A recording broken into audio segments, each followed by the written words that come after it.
And yeah, so going into this round, I'm on 1.5 out of 3. And this round I'm actually playing, I think, the lowest rated player in the tournament. This junior player, Milland Mighty, who, I think, yeah, FIDE master, around 23-20 FIDE rating. And yeah, for this game I decided to start with knight f3. And he played knight f6. I went c4, e6, and b3. And essentially, my setup here, I'm trying to play like some kind of queen's gambit type of position, where eventually I'm going to be playing, you know, both c4 and d4.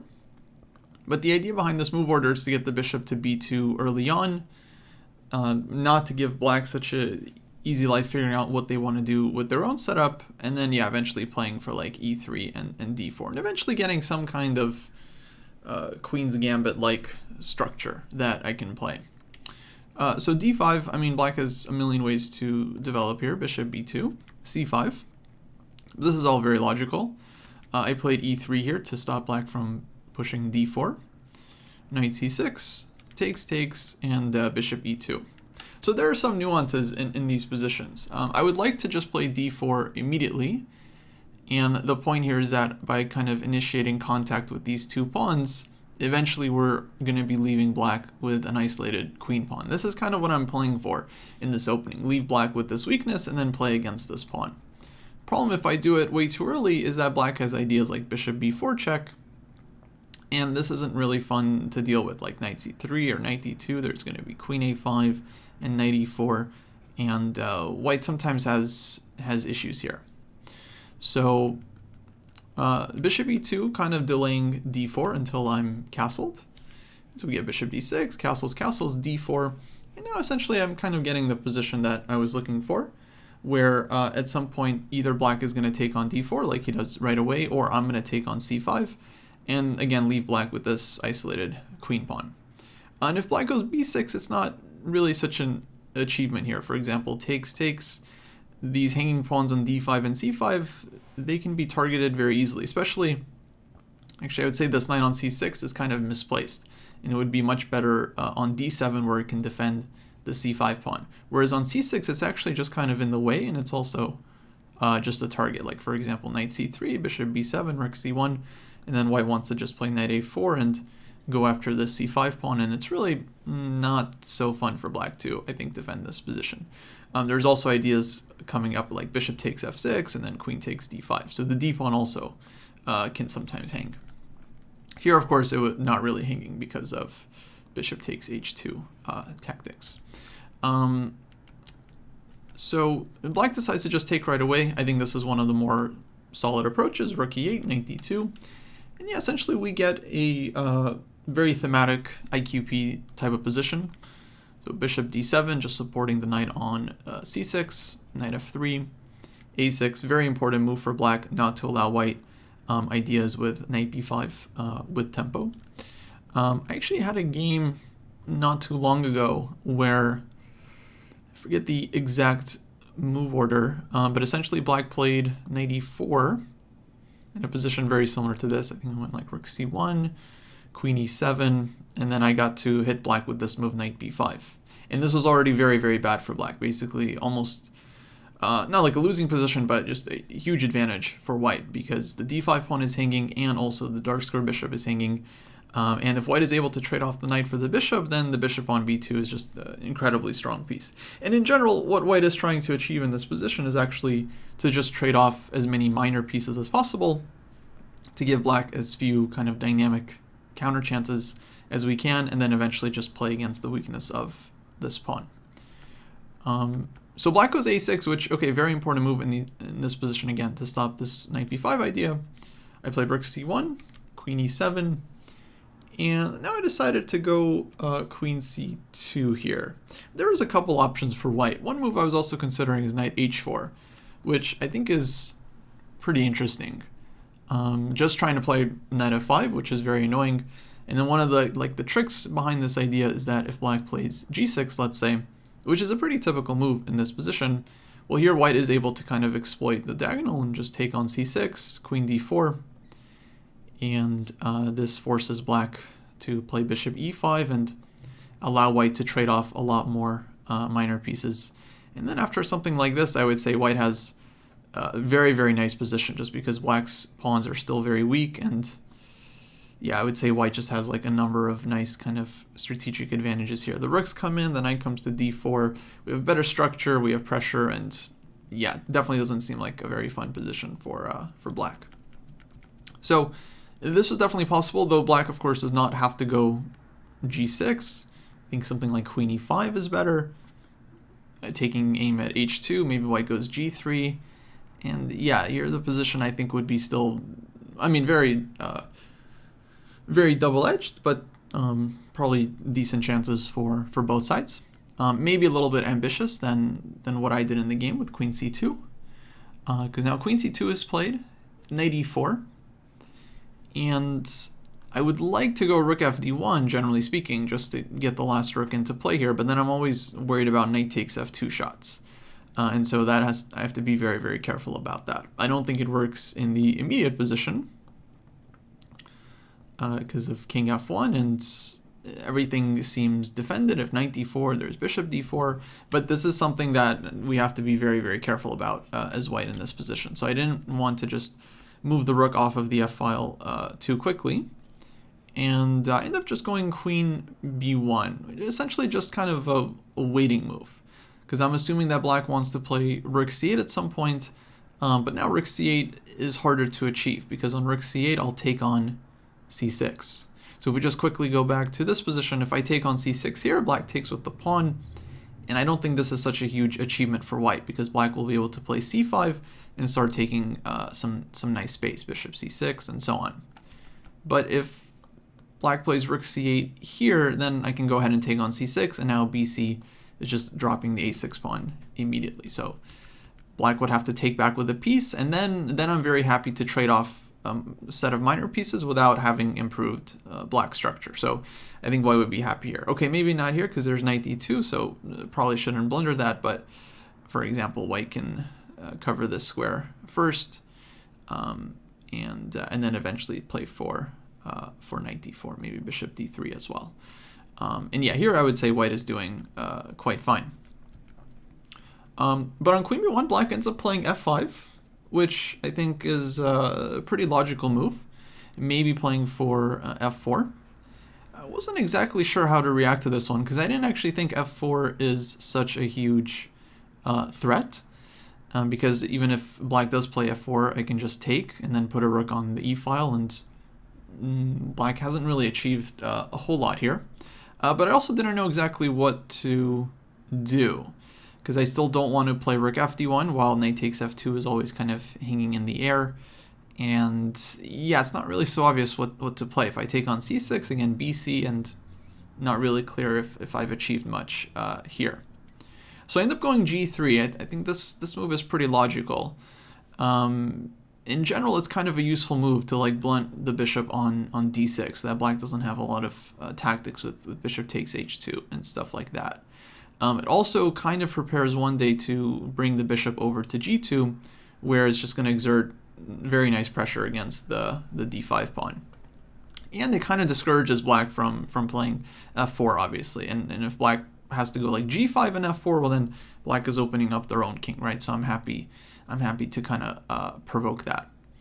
But then here my opponent thinks for a while and then ends up playing f4 anyway, which was totally unexpected. I mean, it's kind of like a thematic break, and from black's point of view, you would definitely be trying to make this work. But yeah, I thought I just played g3 and stopped this move, right? So how is this possible? But then I realized, okay, he has a couple of ideas. Number one, if I go e takes f4, bishop h3 seems to be the point, hitting the rook, and then if I move the rook away, there might be some knight takes f2 ideas there, especially with the bishop on h3 covering all these squares, and there's queen e3, and that could even be a possible mate. So that already looks scary. The other idea black has after e takes f4 that I was thinking about during the game is that they can take on d4. And the problem for me here is if I go knight takes d4, then I'm losing the exchange with knight d2. So this tactic is always kind of hanging in the air. And so I would probably rather go bishop takes d4, But then black has some tricks against the bishop on e2. And in the game, I was mainly calculating this line. Knight takes g3, hg, queen takes e2, knight to g5. And yeah, I was trying to figure out this position, which to me felt very, very messy because material is still equal, but I've lost the pair of bishops, especially the light-squared bishop, which is kind of important given that my king is pretty weak. But on the other hand, black still has this huge weakness on d5. I'm, of course, targeting h7, and black has to figure out how to defend this one. I don't know, I kind of thought I still have some reasonable chances here. And I think white is better after, let's say, queen h5, queen d3. I can try to trade bishops with bishop c5 and targeting the d-pawn as well.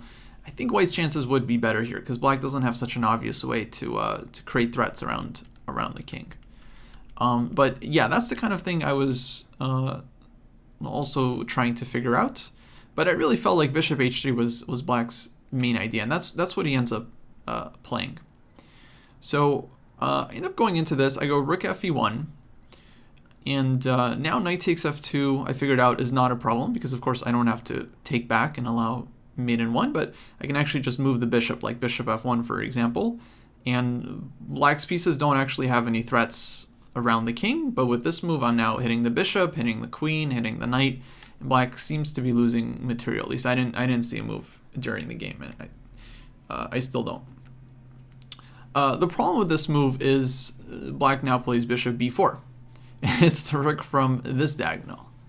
And so now if I play rook d1, well then knight takes f2 was the issue. And this was the problem with just putting the rook on d1 in the first place. Black has knight takes f2, and if I take queen e3 check, I'm forced to go to e1. I pretty much stopped calculating here. I think I probably noticed bishop b4 check is possible. It's just not, this is not really something you want to, entertain for very long when the king is this weak. So I figured that just looks crazy. And then I did notice that in this position, I also have the move knight to g5, which is a very, very interesting shot, hitting the h7 pawn. But in my mind, like, this really didn't feel like it could work. Like, black goes g6, and then what am I doing here? And so I'm trying to visualize this, and it just felt like such a loose position. The knight on f2 is hitting the rook. If I take the knight, there's queen e3 again, and it looks terrible. So I didn't really entertain this for very long. I mean, definitely less than a minute, probably less than half a minute I spent, like, looking at this position. But Engine points out that white can just play bishop f3 here, which, yeah, I mean, I think was definitely findable. It's not the craziest idea to come up with, just bishop f3 and going after the d5 pawn and going after the king. But I think just psychologically, I was just so pessimistic about this whole line, and that I didn't really look at it seriously enough to try and make it work for white. So in my head, like in this position, or I guess I was probably calculating back here, I was just thinking like ef4, bishop h3, rook fd1, knight takes f2, and yeah, I just didn't really spend a lot of time, trying to make it work. But that would have been very good for white if we went down this path after rook fd1. I'm not sure if black has to take on f2, but okay, if they don't, then they just gave up a pawn for nothing, essentially. But yeah, this position would be very nice for white. Let's say bishop f3, black takes the rook, we take here, and then we can recapture. We have knight e6 coming, and yeah, black's king is just super, super weak. So yeah, I missed this one. I end up going rook fe1, and with this move, I'm already intending to sacrifice the exchange here after bishop b4. Because again, if I go rook fd1, I assume knight takes f2 is not great for white. And so my idea was to just give the rook on e1, just play bishop d3, and so we already picked up a pawn, now we're getting a piece, we'll have, pawn for the exchange. And I thought, reasonable compensation here, especially given that I have this like unopposed dark square bishop already on the long diagonal, and it seemed like I'm doing all right. By the way, this is now the 4th game in a row in this tournament that I end up down in exchange. This one I think was more intentional, but after f4 and bishop h3 is played, I'm not sure white really had huge chances of avoiding this. So we'll get to what happens in the game. I should note that objectively, actually, the interesting thing here was that it would have been better to give the rook for black's light squared bishop. And this is actually like an idea I've seen before in these kinds of positions where white just gives up the rook for the light squared bishop, then puts the bishop on g2. And once again, this bishop is kind of a monster for the rest of the game. And black has a lot of weaknesses on the light squares, d5, b7, h7, etc. So a lot of light square weaknesses for the bishop to work on. So I end up kind of giving up the rook for the wrong bishop here with rook fe1. In fact, it would have been better just to leave the rook and play some move like queen to c2, queen d3, just getting the queen back in, or even knight takes c6 first, let's say, bc. I should note, I also considered this one with the intention to take this pawn. And yeah, if black was going to go for this, then I would 100% love this position, because now I have 2 pawns for the exchange, and again, black has so many remaining weaknesses. I have like these amazing bishops on the board. I'd be very, very happy to play this position. The problem was after rook takes c6, black can go knight takes g3 here. And engine actually says white is still better after fg, queen takes e2, rook f2, but this is again one of those things like, okay, in your visualization, I don't know, had a hard time really taking this seriously because it just felt like the light squares around my king are way too weak and likely to just get mated somehow. I also believe in my mind, I don't think I considered fg here. I think I mainly was just thinking about hg when then queen takes e2 and everything is kind of hanging and it didn't look very fun for white. Fg I feel like I didn't really consider because you just feel like, okay, it allows some more openings to your king.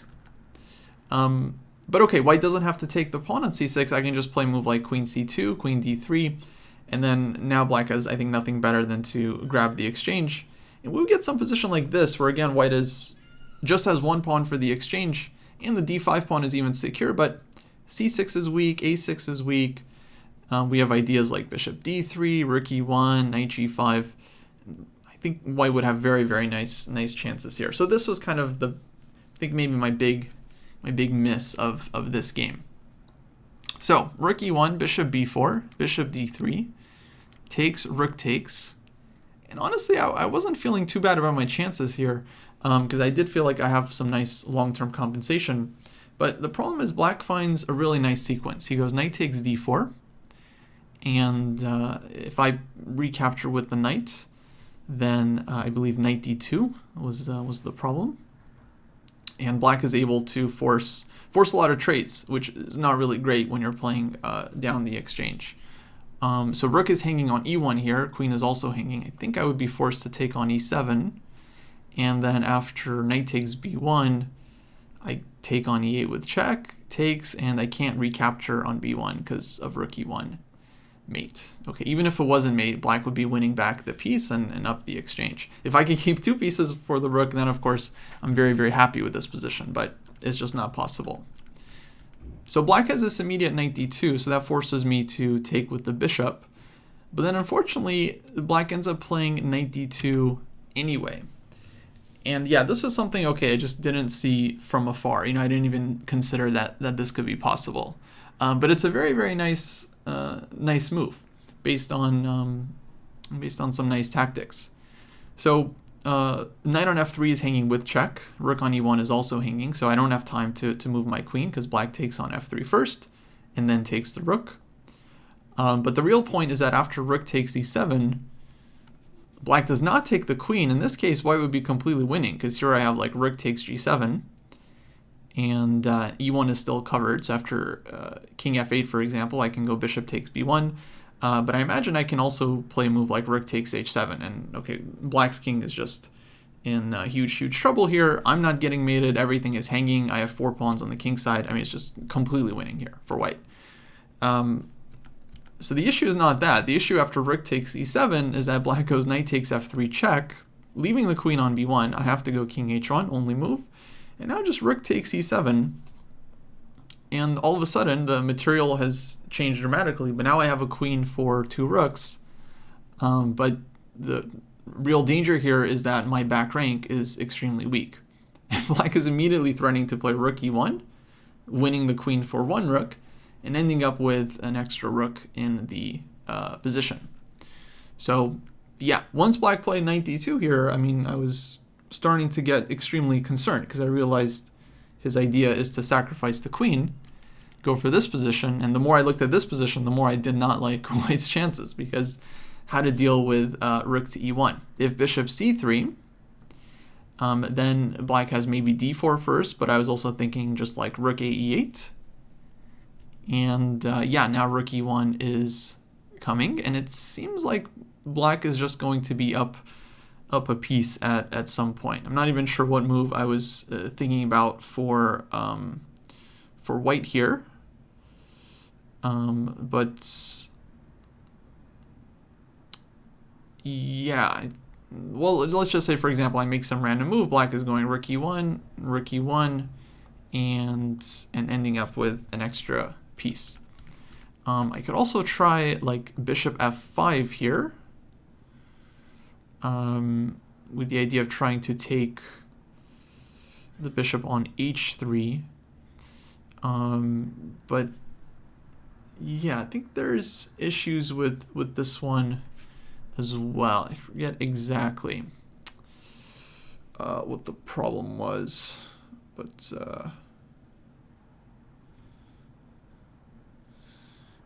yeah, not really sure. In any case, this was possible, but it looked very, very scary. Oh yeah, I think bishop f5, I think d4 was the issue. That this pawn just starts running. And then I just don't have time to deal with both the pawn and the back rank. So this just looked very, very scary for me. Eventually I figured out in this position that I can take on h7. And I end up kind of okay here. Bishop f1, question from the chat, I think just runs into takes, and then rook e1 next move, pretty much on anything. And so, yeah, I'm just ending up down a ton of material. Rook e1 immediately probably, yeah, not as good, because white trades on e1 and then can at least take the bishop on h3. And then we actually get kind of a similar endgame in the game. Yeah, but the main issue would be bishop takes f1. So eventually I realize I can take here, go bishop f5. Now I'm hitting the bishop on h3. And if black goes rook e1 check, I mean, this happens in the game. Here I'm taking on e1, knight takes e1, bishop takes h3. We snagged an extra pawn. And so we end up in this endgame where I have two bishops and two pawns against rook and knight. So materially speaking, not that bad. We have like bishop and two pawns for the rook. And in general, having the pair of bishops in very open position definitely gives us, you know, some compensation. I feel like black's knight here has to kind of scramble and figure it out. So I was actually pretty happy that I was able to escape into this endgame and not just end up down a rook. And I think it's kind of an important point. Like if you feel like you're lost during the game, it's important not to give up, but to continue looking for chances. Now I think the engine was saying I could have played bishop c3, rook a8, and then gone for this, takes, and bishop f5. Here the big difference is that if rook e1, then I'm taking one rook first, queen takes e1, and I don't even end up down material. I analyze this endgame a little bit further. I think it's like a draw with best play, because black gets a lot of counterplay with the d pawn, and eventually white, I think, even has to give up the bishop for it. But well, okay, at least white is not really worse here, not in danger of losing. So that would have been even better. And then if like something like d4 here, then I'm in time to play like bishop a5 or bishop b4, and it's actually not that bad. But okay, it was very hard to figure this out, and once I saw that I'm at least not losing with this line, I was like, all right, let's just play this. At this point, I should mention we're also kind of approaching time trouble, because there is no second time control in the tournament, and I think we're both kind of approaching 10 minutes or under 10 minutes here, so it's really getting quite sharp. So rook e1, we end up getting this endgame, rook e8, bishop g4, just to cover the e2 square. I would say things progressed quite logically here. Like black tries to activate, and he starts running the d pawn. But thankfully my bishops are able to kind of defend and cover against it. Black goes knight c2, king f1, knight d4, and h4. And yeah, here it's kind of important that black doesn't really have a way to break the blockade. Like if he goes knight e2 here, I can pretty much just ignore it. Rook e2 is not working. But at the same time, the problem for white is I don't actually have a great way of improving my position because my king is cut off, and I need to be careful about, let's say, playing king g2, but anyway, the king is not really going very far from there. So h4, king g8, black just starts improving his position as well. Bishop h5, g6, I think a nice move. If I take this one, then rook e2, and black is winning because now the pawn is running through. d2, and rook is defended, and rook e1 check is coming in case of bishop c2. I can't take, but or black can't take, but there's rook e1 followed by d1 equals queen. So I can't take this g pawn and go bishop g4, b5. And now I think at this point I finally decided, like, okay, it's time to force a draw. Because I realize in pretty much all these positions, I think at this point my opponent's just playing on the increment. If I play bishop e3, I'm threatening to actually take and just play the endgame. Like, for example, let's say here, take, king e1, I put my king in front of the d pawn, and then I try to round it up. And actually, I think white's chances here are not that bad, because I have a lot of pawns for the exchange, and my bishop is active, my king is well placed, and yeah, the massive pawns on the king side is also pretty serious.